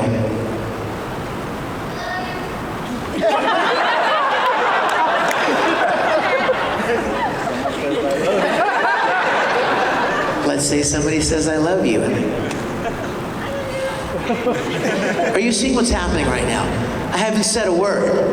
And based on body language, facial expressions, costume, what am I wearing, right? All of these things communicate something about the character. But if you're dubbing, you're voice dubbing a character, you got none of that. None of that makes any difference at all. It's only whatever comes out of your mouth, and the words, and the way you say them. Which reminds me of a funny story once. Sometimes that doesn't even work. An actress friend of mine, voice actress years ago, we were doing a panel together. There were 3 or 4 of us on the stage, sitting at a table just like that. And one of my dear friend voice actresses said, somebody said, do you actually cry when your character cries? And she said, you would think that that would be the best way, right, to capture the reality of it. And she said, but I was doing a character in an anime, and I was really moved. Like, as an actor, I was totally connected to that character, and I was crying when I recorded the line. And the director said, it sounded like you were laughing. Think about it. Isn't that interesting? Like, you could literally be actually crying, but since you take away the visual, Take away the tears. You don't see that. You're not getting any of that. You're just getting the sound. And it did not come across like she was crying. Sometimes you have to act and fake that to make it sound like it's supposed to sound. So the first thing is acting. Get as much acting experience as you possibly can. Church productions, school plays, community theater, any opportunity to develop your skills as an actor. I probably know 100 voice actors in the industry, and I can only think of 2 that did not have acting training, college degree in theater, master's degree in theater, had been acting their whole lives. Like, that was the story of most of us. We had been acting for a long time. By the way, I'm not saying you have to go to school for acting or whatever. I'm just saying everybody I know has loads of experience as an actor first. I can only think of 2 voice actors who never did any acting before they got cast and started working as a voice actor. Most everybody's story was my story. I was an actor, I enjoyed acting, I acted in church productions, I acted in college, I acted in high school, I acted in community theater, dinner theater. So I was doing that, and then somebody asked me to step in front of my mic and try. So acting is the first thing. The second thing is you have to be where that kind of work is done. I know that seems kind of like self-evident, but you know, there are a lot of things that happen in every city, but there are some things that only happen a few places. I've often used the example that if I wanted to be a country western singer, where would I go? Nashville. That didn't take long. Nashville. Or maybe country music capital of the world, right? Or maybe Austin, or maybe a couple of places, but there are places you go to do certain things where, let's put it this way, where the opportunities are more plentiful, right? Houston, lucky you. Dallas, New York, LA, Vancouver. Forget Vancouver, they only use Canadians. Quick little aside, the director, the producer of Inuyasha, years ago wanted me to play the villain in Inuyasha, and then he called me back and said they won't let me hire. I mean, well, see, because this is part of the business side of it, you guys. Why do productions go from Hollywood to Atlanta? Because they can do it for less, and Atlanta gives them breaks, tax breaks, and opportunities. But what Atlanta gets in exchange is all of the businesses that will profit from the film production company being in town, all the restaurants, all the hotels. You see, it benefits Atlanta. So they give the film company a break to come and shoot there. Same with dubbing. If I've got a studio in Canada and I want to make you a good deal to come and record your series in Canada, one of the stipulations is going to be you can only use Canadians. Canadian studios, Canadian engineers, Canadian directors, Canadian actors. Smack saves you money, right? I mean, those are commercials, and every city of almost any size has businesses that want to advertise, right? No matter how tiny your town is, there are businesses that will buy airtime on the local radio station or TV station to make a commercial about their business. So that kind of voiceover work, you can find a lot of places. But voice acting work, like animated series and video games, are predominantly in those markets that I mentioned. You guys, for the last 15 or almost 20 years, those were the 2 things that I said were necessary for getting into voice acting. And then just a couple of years ago, I came up with a 3rd one that may even be the most important. Determination. Let me explain this, you guys. You could be the greatest actor God ever made. And if you get easily discouraged, it's not for you. If you're the kind of person who's like, I've auditioned for 10 things and I've got nothing. If you give up easily, because there are a lot of people that want to do it, you know what I mean? There's a lot of competition. If you give up easily, it's not for you. Because that 11th audition might have been the one. But you gave up. We've seen a lot of people in entertainment. We watch them, we're like, how'd that guy ever get on television? This guy's horrible. Am I wrong? Haven't you seen actors in TV shows or movies? You're like, how in the world, right?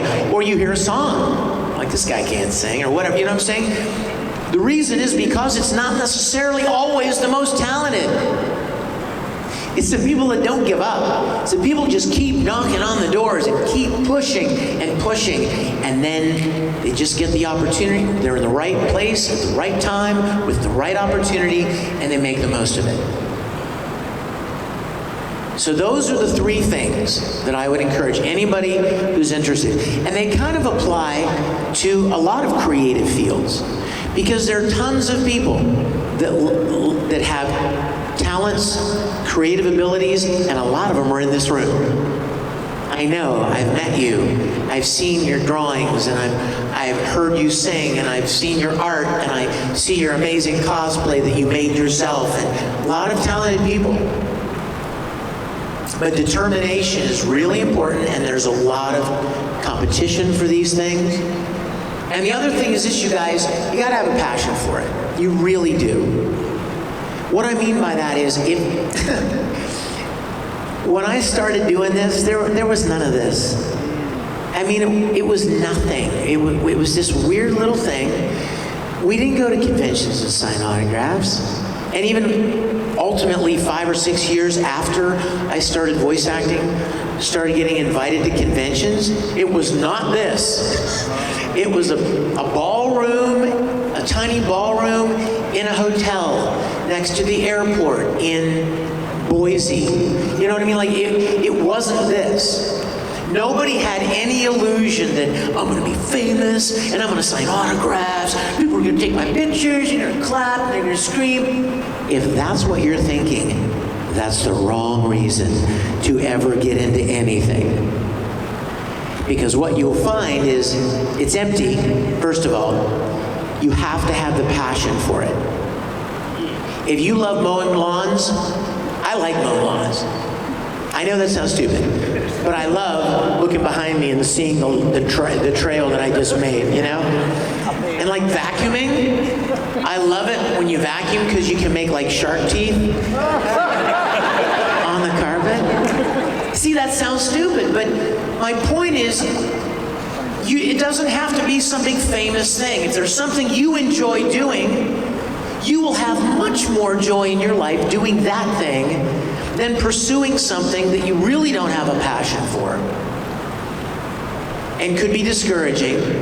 Don't let money be your guide, you guys. I watched my dad go off before my dad left, I watched him go off to a job he hated every day. And he took his briefcase, his 3-piece suit, and went out the door every day, and his life was miserable. And you know what? When he came home, he made everybody else's life miserable too, because he knew he was going to have to go back the next day. So find something that you love. If you like putting a series of pipes together to make water go from here over to there, that's cool. It's called plumbing. And you can do that and get paid for it. And it's fun. See, it doesn't have to be some glitzy, famous thing.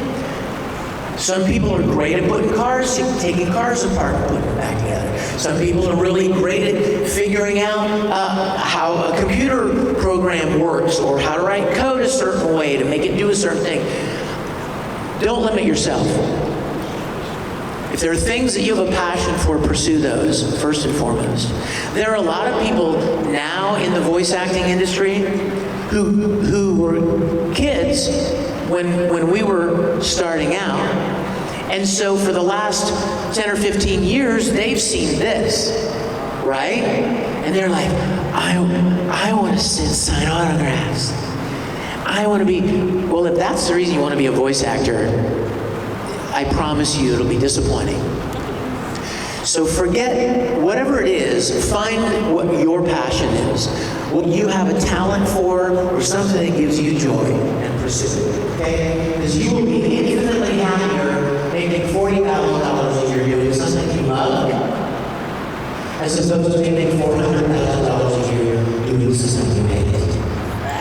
I promise you that. And I'm looking at people's elderly people like me in the room who are nodding, yes, it's true. Questions? Sorry, I have long-winded answers, but hopefully anybody interested in voice acting, those are some guys. Yes. I love you so much. Thank you. What's your name? My name is Lisa. Hi, Lisa. You have a question? I was just going to ask you, has there ever been a character in an anime or video game that you should have done? And is there a game you should have done? Is there an anime I wish I could have done? And can I give you an impression of it? Well, there are lots of them. But you know what I realized? You know what? Alyssa, right? You know what I realized, Alyssa? People used to ask us that question in Q&A sessions, just like this, 10 years ago. Is there a character you wish you could have played? And for the first several years, I answered that question, pretty straightforward. I mean, yeah, I wish I could have played that guy. And then one day it occurred to me, what if the audience thinks that I'm dissing the person that actually got cast?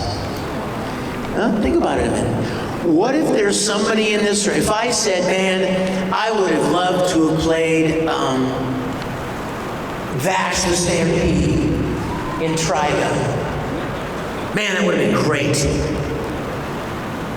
And then somebody gets online, you know it's going to happen, and goes, Vic Mignogna thinks he could have played Vash better than Johnny Bosch. Vic thinks he should have gotten cast as Vash. You see how that's exactly how it happens. And so when that thought occurred to me, I thought, okay, I'm not doing that anymore.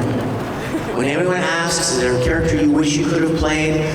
Don't say any specific characters, because I would never want anyone to think that I was in any way diminishing the actors who actually played the role. Does that make sense? Now, I will tell you this, I will answer this way.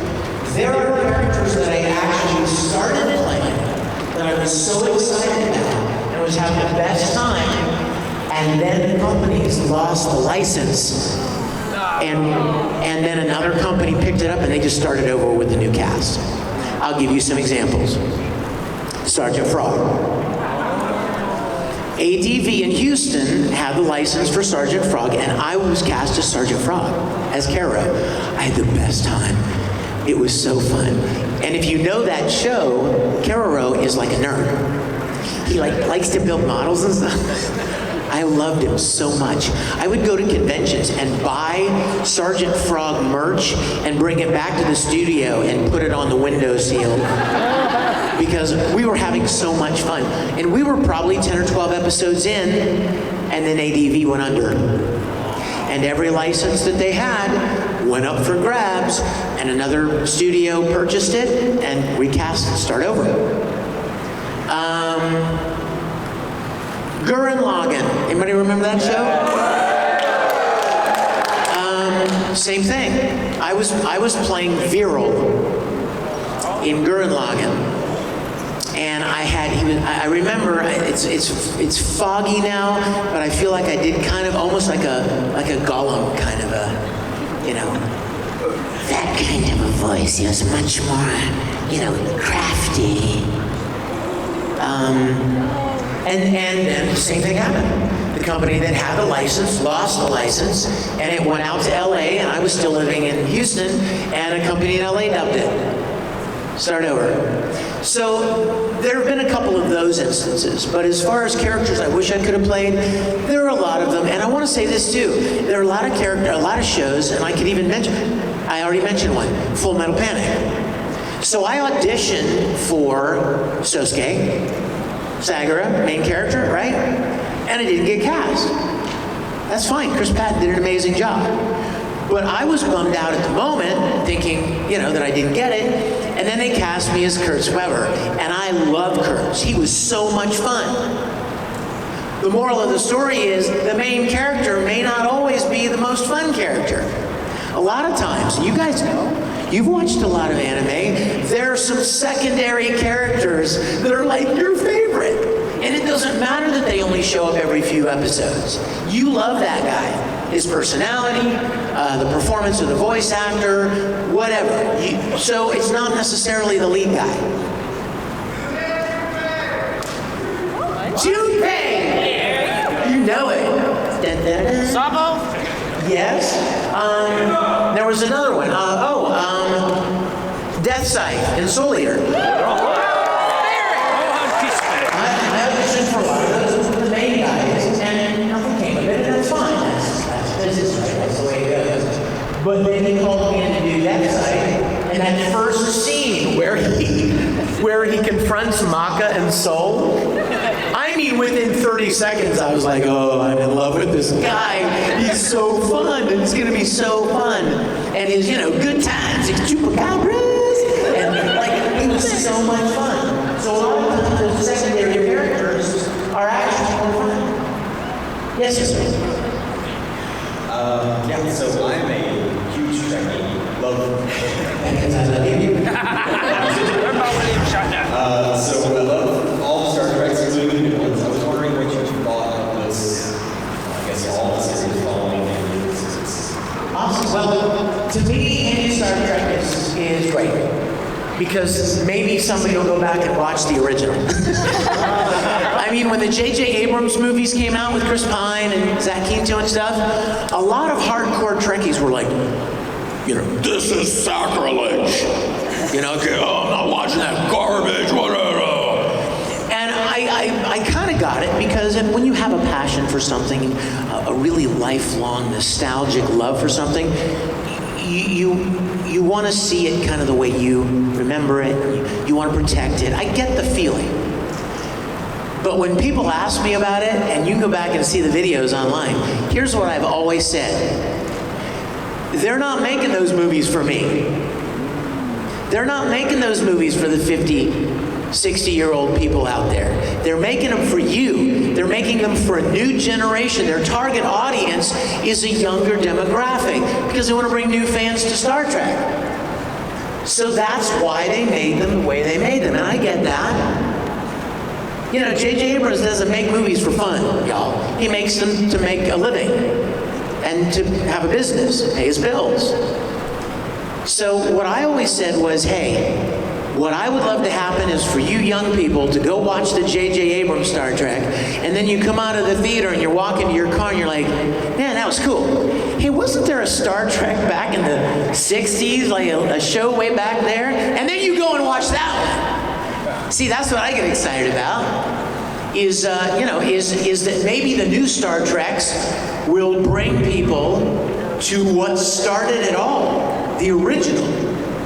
And if you haven't seen it, aren't you the slightest bit curious as to what kind of a show made on a tiny budget 60 years ago still has dozens of movies, new shows, video games, the kind of impact that Star Trek has had. If you've never watched one episode, aren't you really curious? What kind of TV show could have that kind of impact on the world? So maybe you might go watch it, so that you understand and you get it. It might give you a whole new appreciation. I've enjoyed them. I haven't watched them all. I'm a classic Star Trek fan. Everybody tends to be a fan of whatever Star Trek was in their generation. So if you're 10 or 15 years younger than me, Star Trek Next Generation was your jam. She's nodding right there. I get it. And then there are other people that Deep Space Nine was their man, that guy right there. See, he loved it. Maybe Voyager. Maybe Enterprise with Scott Bakula. So to each his own. Right? And that's the lesson for every single thing in life, y'all. We live in such a polarizing time right now. I'm sorry, I'm going to get serious. Is that okay? Yeah. We live in a polarizing time right now, and I don't even know when this happened. I'm not sure when it happened. It might have crept up on us. But we live in this time where, my whole life growing up, I had friends that I had deep disagreements about things with, but we were still friends. I didn't want to destroy them. I didn't want to ruin their life. I didn't want to ruin their business. Where did that come from? I don't understand it. And once again, you guys, you have the power to make a difference. There are so many good people like you out there. Millions and millions of good-hearted people. You get along with everybody. And it's just this tiny little group of people that cause so much trouble. They make you even think that there are a lot more of them because they make so much noise. You guys remember that Bible story? I don't know if you remember. It's Sunday, so we're going to test it. Do you remember the Bible story of a guy named Gideon? Here's the quick story. I'm going to give you the pop culture version. So God tells Gideon he wants him to go and attack the enemies. I can't. Ammonites, Midianites, I don't remember. Maybe Midianites, actually. Okay, so he's supposed to go and attack them. And Gideon's like, I have nobody. How do I raise an army? So God takes him through all of these different steps to trim down his army to 300 guys, right? And Gideon's like, whoa, whoa, whoa. Lord, there are like 10,000 Midianites over there. There are 300 of us. But you know what happened? God told him, okay, give everybody like a trumpet and a lantern. And then you spread them out in a certain way at night. And on the signal, they all start blowing their horns and the lights, and it terrifies the Midianites because it seems like there are so many more of them. And they won the battle. And I remember somebody saying once it was because back then, for every trumpet, there was like 1,000 guys. You know what I mean? Like that would lead that group. So give up 300 trumpets in the dark. You know what I mean? You know your enemy's out there. You're like, oh my gosh, we're surrounded. We're never gonna, and they got the victory. Same thing here. There are so many good people out there, and the negative people, they're not allowed. They just make more noise than anyone, so they get all the attention. But you guys, be kind to each other. You don't have to have the same political beliefs to like somebody. For goodness sake, you don't need to. You can be kind to somebody.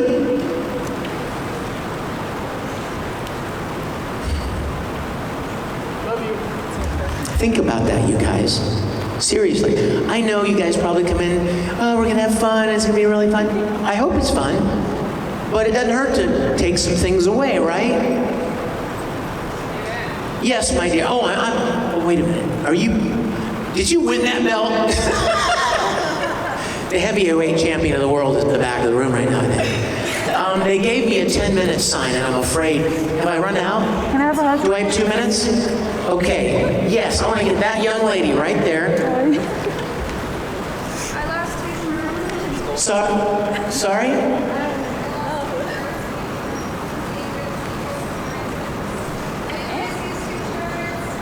I am so sorry. I wish I knew what she was saying. She lost her shirt. She lost 2 t-shirts. You lost 2 t-shirts?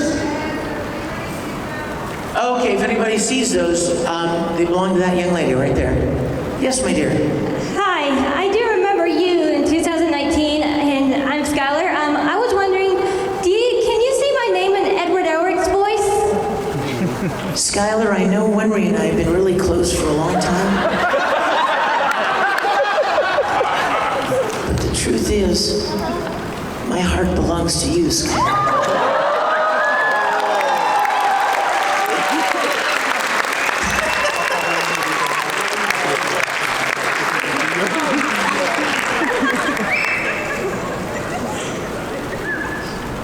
Oh yes, she just said, do we want to get a picture together? Yeah! I think that's a great idea. Will you take it? Okay, you guys all sit down in your seats so we can see everybody, and I'll just kind of stand here in the middle. Give me 1 second, bro. Can you give me a second? Have a seat right there, because I definitely want you in this picture, okay? So have a seat right there, so you're a good spot right there. Somebody hold one real fast. I'm over here, man.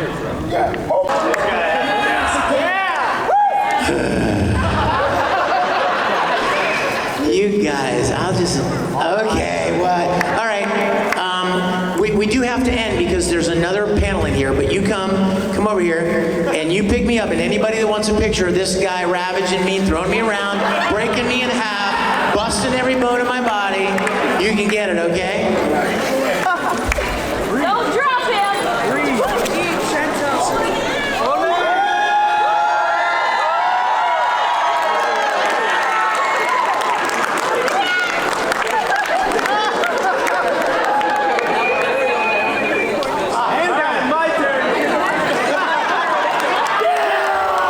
You guys, I'm heading back down to my table. Thanks for making Anime Matsuri the best ever! Love you guys. Take care. God bless you.